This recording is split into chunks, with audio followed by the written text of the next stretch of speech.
In this video tip, I want to cover a trick for doing cable flies. Now, one of the main reasons that I love doing cable flies is the fact that you have continuous tension throughout the range of motion due to the cables, which is different than when you do free weights or dumbbell flies. With dumbbells, you lose the resistance as you get to the middle, meaning you're not maximizing the involvement of those inner pec muscle fibers.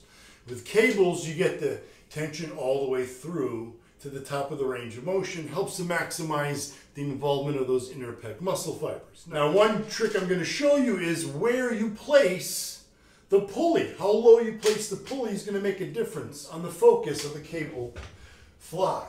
Depending on how high or low the cables are, will depend on the line of pull, and therefore the muscle fibers within that muscle group that you're trying to target, which ones will be targeted, will change based on the height of the cable. So with this on the fly, we typically put the cable pulley down to the lowest position and we do our flies. Now I want you to watch the angle of the cable as I reach the top position. Just remember this position, how vertical the cables are in this position. Now what I'm going to do is raise the cables up to just below the height of the bench, so that in the bottom position I get a full range of motion, but watch the difference in the cables.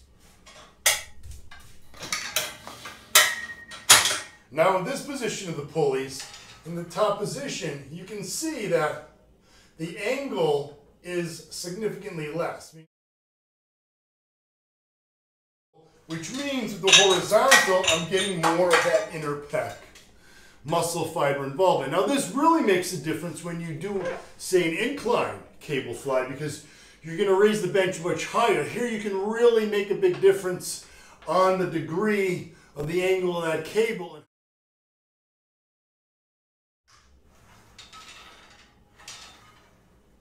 And where the focus is, whether it's more inner pec or more outer pec. The nice thing about keeping the cables all the way in the bottom position is you get more of a stretch in the bottom position that's going to help to focus more on the outer pecs. So there's a few take-home points here. For those of you who want to focus more on your inner pec development, when you do cable flies, raise the pulleys high enough so it's just below the height of the bench. That's going to maximize the involvement of the inner pec. If you want to work more on the outer pecs, then lower those pulleys all the way down so you get maximize the stretch, maximize the involvement in those outer pec muscle fibers. And then for those who just want to build a well-developed, balanced chest, I suggest you do something where you do 4 sets total for cable flies. Do 2 sets with the pulleys in the normal lowest position to get a full stretch, and then do 2 sets with the pulleys at about bench height to focus more on the inner pecs. Give that a try next time you train chest. Let me know how you're liking it, or if you have any questions about it, hit me up on Twitter, Instagram, and Facebook. And as always, guys, stay Gym Army strong.